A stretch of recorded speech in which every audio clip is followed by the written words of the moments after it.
Okay, hello. Long time no see. It's been a while since I was back behind the camera. I'm Matti, game designer at Iceflake Studios. We have something really special that we have been waiting for ages to show you, which is the Rebirth DLC feature stream. And with me is Albert. Would you like to tell me who you are? Absolutely. My name is Al. I am the marketing manager on Surviving the Aftermath. I started in January this year, actually. And I mean, it couldn't have been a better start. Super exciting project. I love post-apocalyptic fiction. So yeah, it's been a blast. And I quickly got into STA. I'm loving it. All right, good match. So absolutely. Yeah, why Rebirth? Then. So the idea was to bring some sort of closure for the entire like surviving to thriving part. So this will be the latter, which is the thriving, that you can actually see your colonists start to make out on their own instead of having to toil away every day against all sorts of things from meteors to bandits. So we want to bring like a really nice, also like a visual impact where you can really see your colony changing. Yeah, I love it. It's very poetic. The first DLC was New Alliances, right? Yeah. And then Shattered Hope, and now you have Rebirth, and it's kind of like coming out of that dark tunnel. Yeah, that's the general idea. Anyways,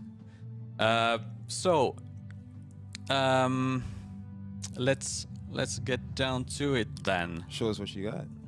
So I prepared a small, nice, cozy little colony for us for demonstration. We are sort of in the mid-game-ish at the moment. We got this really nice green tenements over here. Screens. Those are my absolute favorite buildings.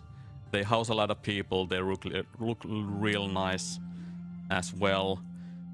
But there are some issues in this nice little town of ours.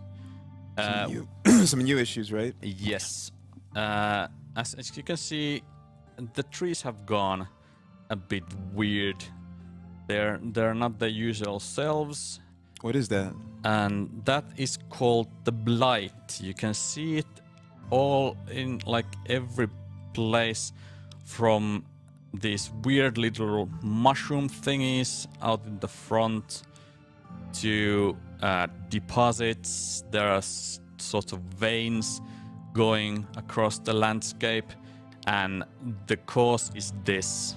So this is a blight core, and that's sort of our origins of all the horrible things that are going on. It looks it looks volcanic. Like it it's is like an eruption in a sense, because terror. It does erupt things, but not of the fire kind.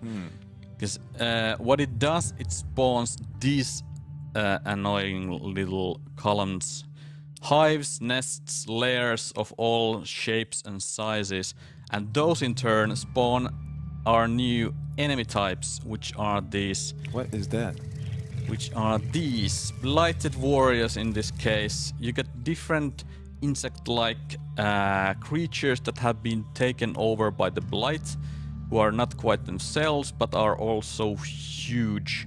These are not the biggest ones we got.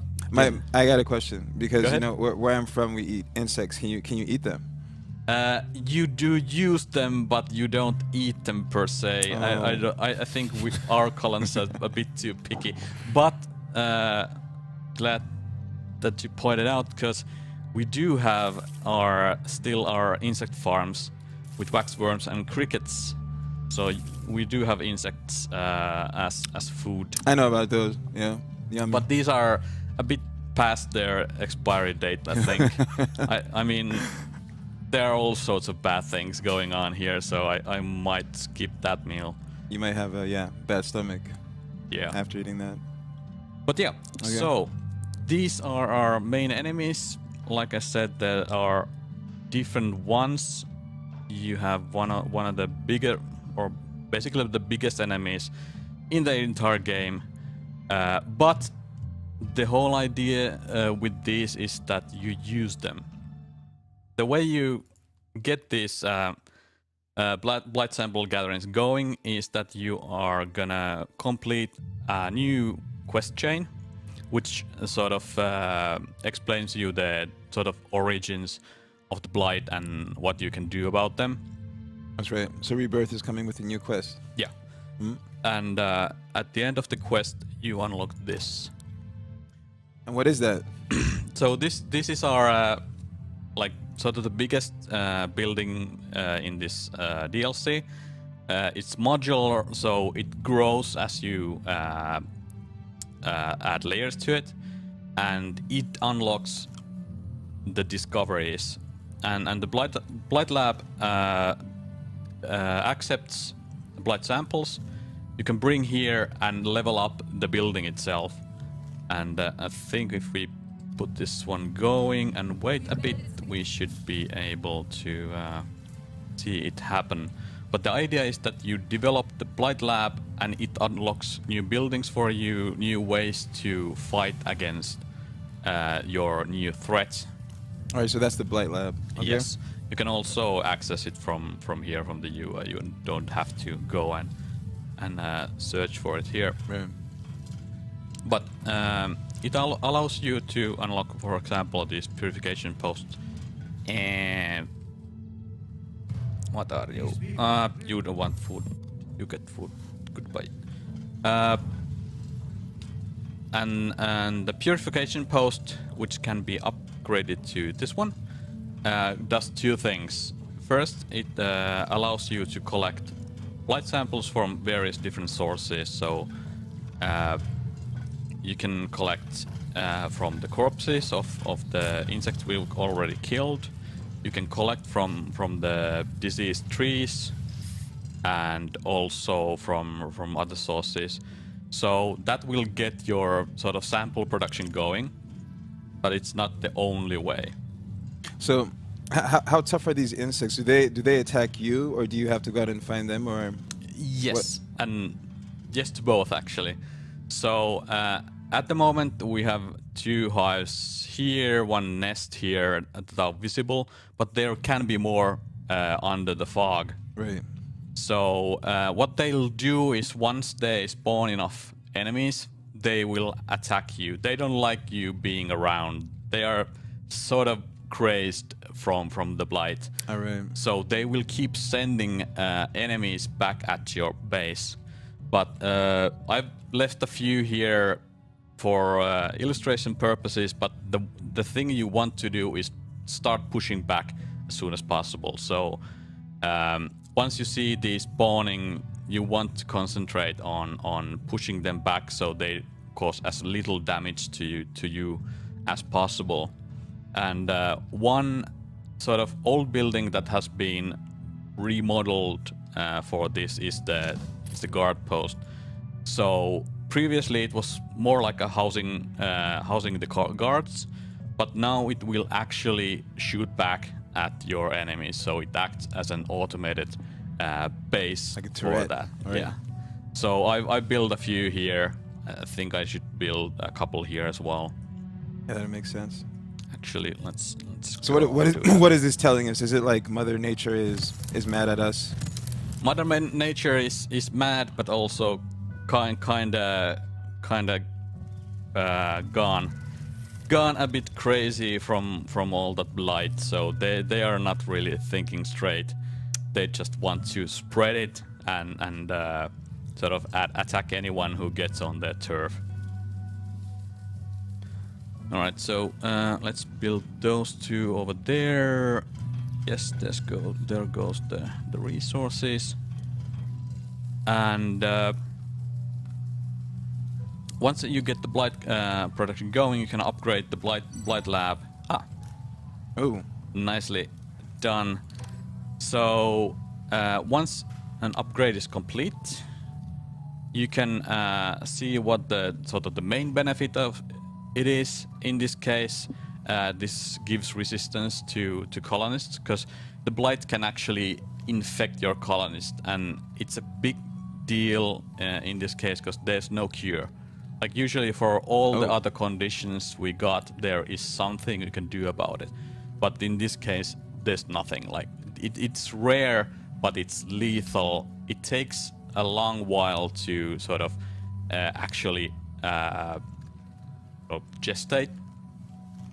But in the end, it will turn your colonists as your enemies, who can in turn affect other colonists with the blight. So you want to keep it contained. So I get it. So I guess then it is priority one to just take out this blight from around you. Mm-hmm. Right. But in addition to the main thing, you also have some options. So in this case, on this tier, we have extermination gear, which allows your colonists to destroy the hives faster. Oh, cool. Or you can have flowers and beetles, which allows your blight flowers and ranch beetles to produce samples faster, and I'll show you those in a bit. Sounds cool. Let's pick extermination in this case. So after that, it goes to the next tier, and you can start pushing more stuff there. And as you can see, the blight lab is now slightly bigger. It has more functionalities, people researching for the cures and whatnot. The other options of gathering the blight samples are these. So here are blight flowers. They're sort of fungi flower kind of things. Look kind of pretty. Pretty and sort of deadly and not nice, and definitely not for human consumption. All right. But they are grown at the greenhouse and produce you blight samples. So that's a sort of non-combat way of getting rid of the blight. Okay. There's also the other option, which is ranch beetles, which we should have here. So this is our first sort of kind of different kind of animal to breed. You can see them wobbling towards the ranch, and they'll produce blight samples passively, and also you can slaughter them like these chickens, for example. Right. You can slaughter them for more samples like that as well. But you still can't eat that. No, I wouldn't recommend. Like, someone might try, but that will probably end poorly. Because, like, what happens when you get the blight is that it goes to this. So you'll develop these pores of sorts. All right. And I've now just realized that we have the Halloween pack enabled here. So there was nice Grim Reaper mask on our victim there. So now you can see actually an attack happening. So there are blighted drones that have come from here, from this nest, and are attacking our people. But we have guards, we have guard posts who have dealt with it. The drones are like not that big of a problem. They are the sort of the first sign of bigger things to come. Okay. So we're gonna get their worst enemies than Yes. that, worst blighted enemies than that. Yeah. Okay. Those are the simplest to deal with. But later on, you'll have some real bigger opponents to kill. So that's sort of what's going on the colony side. And once you get everything going, like you have your defenses, you have your blight lab, you got things under control, you can finally start the main thing, which is terraforming. Terraforming. And that's what I want to see. Let's push some speed into the thing so we can see it in the morning. So these are terraformers, these are the basic ones. They're kind of slow, but they still do the work.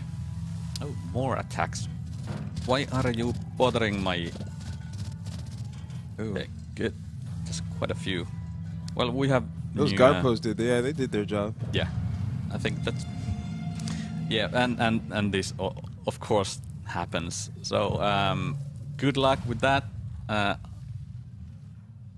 I hope they don't hit anything. Anything too critical. I'm kind of afraid of my wind power that's really close to each other. And so, I mean, the blighted creatures, do they just attack colonists? They attack buildings too? Yeah, they mainly go for Ooh. Ooh. Well, that's fine, as long as nothing worse happens. Come on. Trapper got hit. The heat is on, Maddie. All right, good. We're done. Thank you, Alex. So yeah, they're mainly focused on attacking colonists. The bigger creatures will attack your buildings as well. All right. But they're mostly about going right after your dudes. But if you have that handled, then you can start with terraforming. And what they do is they plant sort of modified blight samples you take here. And I can show you this. I just started this nice lake property here. So you can see they're starting to plant these vibrant new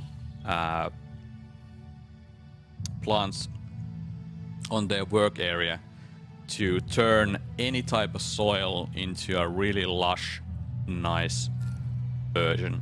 So actually this area over here looked like sort of like this. And okay, there's a satellite, because of course there is. Okay, but no, I'm sorry. I think I missed a step. Where did the terraformers come from? So terraformers are unlocked the same way as all the other new buildings. So you go to the Blight Lab, you bring as many blight samples as you need, and then you unlock the basic terraforming. Okay. So this unlocks you the basic model, then you have the advanced one, which is a lot faster at what it does. So once that's done, you can start planting the sort of terraformed soil in any place you feel like.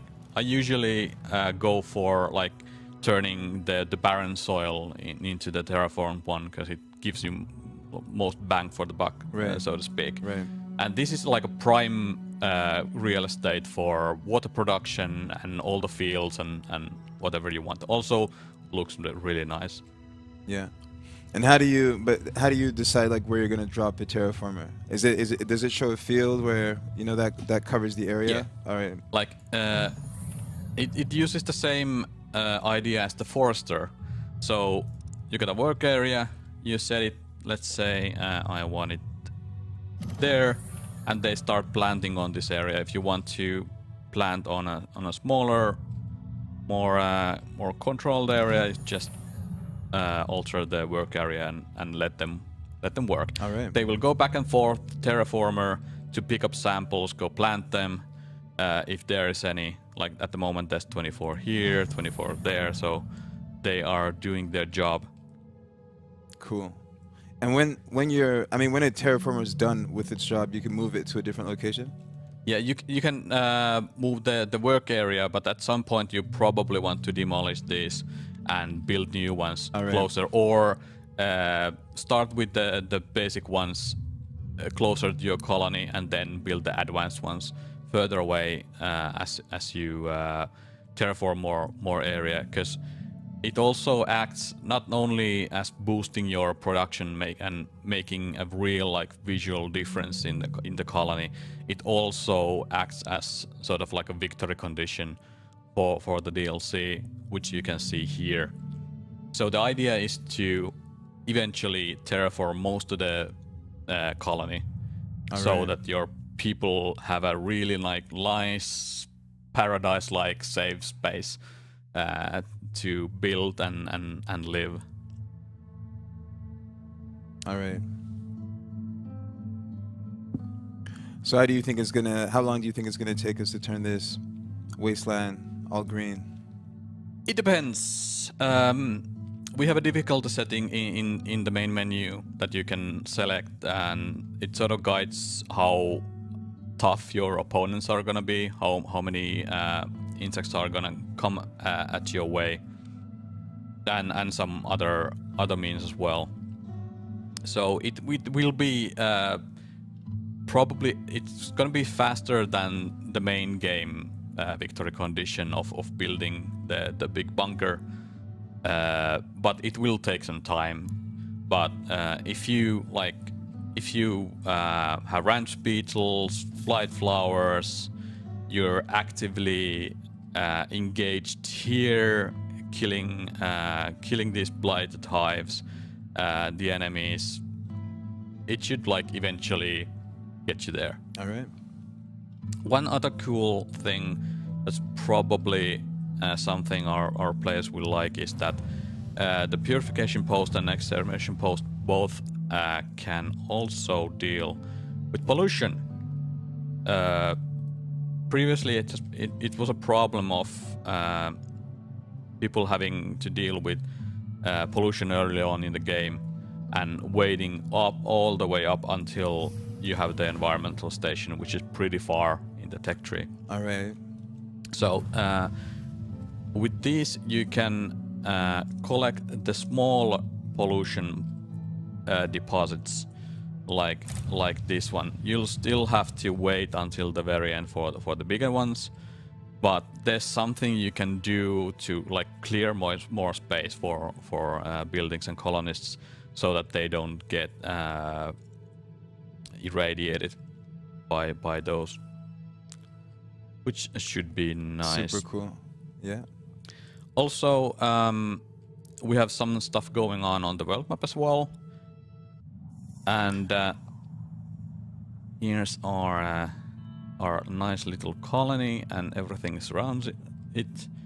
And as you can see, the enemies are here as well. All right. Was that blight down there?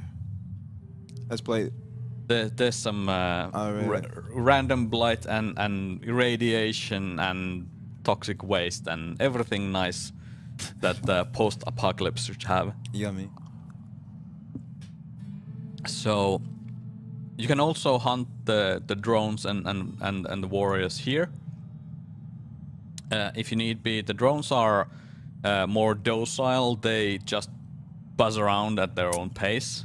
They look so cute. The warriors, however, will attack your specialists when they are close by. So you want to be paying a bit more close attention to that, so that you don't lose them. Okay.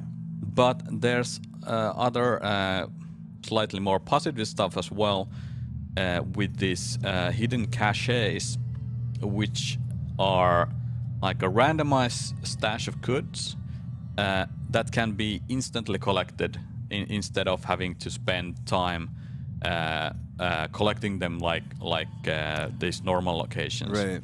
So, and to do that, we have our community created specialist Gloriosa. Gloriosa. Yeah, we've been waiting for her. Yeah, she's available from the start, so she's one of the starting specialists, and as a scavenger, really useful for you right from the get-go.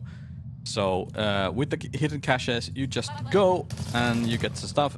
In this case, some clothing and some science, and the cache is gone. So that's all you need to do. You don't have to spend time. Right. They are revealed whenever you scout new hidden sectors. So that's sort of like a nice little bonus that that you'll get, and you don't have to waste any resources to get that. So, what was the funnest part about creating Rebirth? I think like for everybody involved to create sort of like an ending to this season of DLC and sort of close the circle was really nice, and create something that has a really nice like visible difference to your normal colony gameplay, because it really changes like when you get around spreading the terraformed soil or all around, like creating these nice like lake areas and whatnot. The transformation is quite massive, especially if you're playing on harder difficulty levels where you have more barren soil. So like difference from that barren to that lush green paradise kinda very satisfying looking thing. Yeah, it's really satisfying. But what's less satisfying is that we seem to have happening to have a rather massive attack over here. And okay, so those are some of the bigger creatures. yes, these are the ones you really have to be What on earth? looking after, because not only can they destroy your buildings, but they can also infect your colonists. So usually they are the guards. They have to deal with these queens. So It's like a giant scorpion or something. I hope we have enough people here. I think so. There's also a bunch of the flying variety. I think. Ooh, we are gonna lose that specialist. Get away. Not even a problem. All right. Easy. All right, good. Just one queen to go. I think. Yes, she was saved. Good. Our defense line held. Awesome. And as sort of a bonus, the queens have a lot of blood samples ready for collection. So this is sort of the loop, the flow that you will have. Let's get you collecting those. So you fight a lot, you get lots of samples, you bring them to the Blight Lab, you level up your Blight Lab, and so on. So yeah, it looks like it's really important to set up a perimeter of those guard Yeah. posts. Especially since previously you didn't have really issues defending from any other place than the actual gate. Right. So at the gate you wanted to have like probably extra guard posts, have all the guards ready when there's an attack. But now you really want to spread them out a bit, like figure out where the most of the attacks are coming from and either defend Oh, yourself. look, the core is like smoking or something. It's this one? Yeah. It's just normal pollution. It always does that. All right. All right. So nothing's about to jump out then. Not right this moment at least, but yeah. So and like build your defenses and destroy these. Continue until you have terraformed the entire wasteland, or at least your neck of the woods of it anyways. So that's sort of the main idea of the Rebirth DLC. It's super exciting. Super exciting, Maddie. And I think, yeah, I think it's just gonna be a totally cool experience for STA players. STA, you know, we call it STA here. We always like STA. Yeah, we call it with our original old name, like the code name before the game had a name yet. What was that? Pingu. Pingu. That's Which right. is Project Pingu. Let's get you out of the way. Which is referred here in the Pingustan Of course. colony name, because of course we gotta have some Pingustan. really obscure weird references no one will ever get aside from us. But yeah, I think that could be it. Let's zoom here and pause. So this has been our presentation of Surviving the Aftermath Rebirth DLC. I hope you've liked what you saw. The good, awesome thing is that it is out right now, so you can go and download it and test everything that you saw here today yourself. I have been Matti Isotalo, the game designer responsible for this thing here that you saw with Al. Yeah, Al, the marketing manager for Surviving the Aftermath, and Matti, thank you so much for walking us through. I mean, it's the first time I've actually had a game designer walk me through what they've done, and it's just, yeah, it looks amazing. It's always nice to be able to show your game or the DLC or anything that you've done to other people instead of just holding them close to your heart and not telling a soul. So thank you for being here. And, absolutely. Surviving the Aftermath Rebirth is out now on all platforms, on Steam, on consoles. So go pick it up, play it. We can't wait to hear what you think about it, and talk to you soon. All right. Bye. Bye bye.